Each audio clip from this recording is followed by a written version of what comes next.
एक आई तिला काळजी असते आपल्या पोरींची. हनुमान टेकडीवर 2 छोट्या मुली नशेमध्ये मिळाल्या. पुण्यामध्ये 1500 किलोच्या वर MD ड्रग्ज मिळालं. काय चाललंय काय पुण्यात? आमच्या युवा पिढीला बर्बाद करण्यासाठी कुणाचं षडयंत्र आहे हे? पुण्यामध्ये कोरेगाव पार्क, विमाननगर, कल्याणीनगर, मुंडवा रोड, विमाननगर पासून सगळीकडे जे पब चालू आहेत, हुक्का पार्लर चालू आहेत, तिथे MD कसं अवेलेबल होतं, कोण सप्लाय करतंय, पानपट्ट्या, ग्रोसरी मार्केटमध्ये MD कसं येतंय, FDA करतंय काय? कुरकुमच्या कारखान्यामध्ये म्हणजे विश्रांतवाडी, पिंपरी चिंचवड आणि कुरकुम इथनं आपल्याला 1500 किलो पोलिसांना मॅवड्रॉन मिळालं. कुरकुम फॅक्टरीमध्ये मॅवड्रॉन बनवण्याची परवानगी होती का? त्यांच्याकडे तसे FDAचे लायसन्स होते का? हा प्रश्न माझा सरकारला प्रश्न आहे. 3च प्रश्न आहेत सरकारला. त्यांच्याकडे लायसन्स होतं का ते ड्रग्ज बनवण्याचं? आणि त्याच्यानंतर एफड्रॉन ज्या फॅक्टरीत बनत होतं त्याची कल्पना FDAच्या अधिकाऱ्यांना होती का? MD जिथे बनत होतं त्याची कल्पना FDA अधिकाऱ्यांना होती का? त्यांनी कधी तशी त्या कारखान्यात जाऊन तपासणी केली का? मिठाच्या आणि रांगोळीच्या पॅकेटमध्ये MDची पॅकेट बाहेर सप्लाय होत होती. कधी तुम्ही चेकिंग नाही केलं?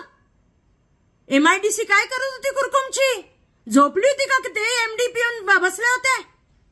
कमाल आहे. म्हणजे तुम्ही एक अख्खी युवा पिढी, आमची मुलं मुली बर्बाद करायला तुम्ही कारखाना चालू केला आणि त्याच्यावर कुणाचा कंट्रोल नाही, FDAचं लक्ष नाही. FDAचे अधिकारी हप्ता घेऊन मस्त शांत आहेत.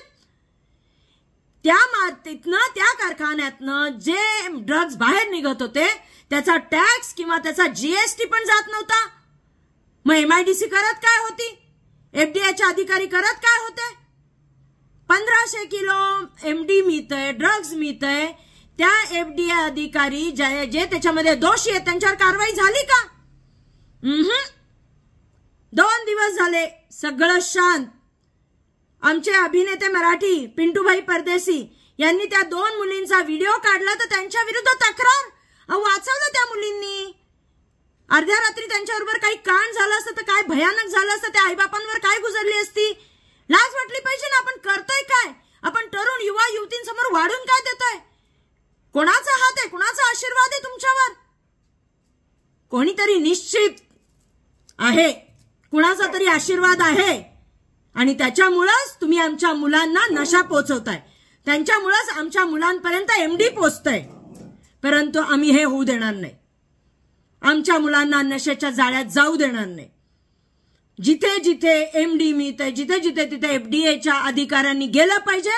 आणि आता जे झालंय म्हणजे हे जे 1500 kg MD मिळालंय तर आता FDA अधिकारी जे तिथे बिंदास होते, ज्यांनी तिथे कारवाई केली नाही, त्या कारखान्यामध्ये चेकिंग केलं नाही, त्याच्या परवानग्या तपासल्या नाही, कुठेही त्याच्यामध्ये एन्क्वायरी केली नाही, अशा FDA अधिकाऱ्यांना ताबडतोब सस्पेंड केलं पाहिजे. कारण की त्या आमचे युवा पिढी बर्बाद करतायत. ते आम्ही खपून घेणार नाही. FDAचे अधिकारी पूर्णपणे दोषी आहे. कारखान्याचा मालक पूर्णपणे दोषी आहे.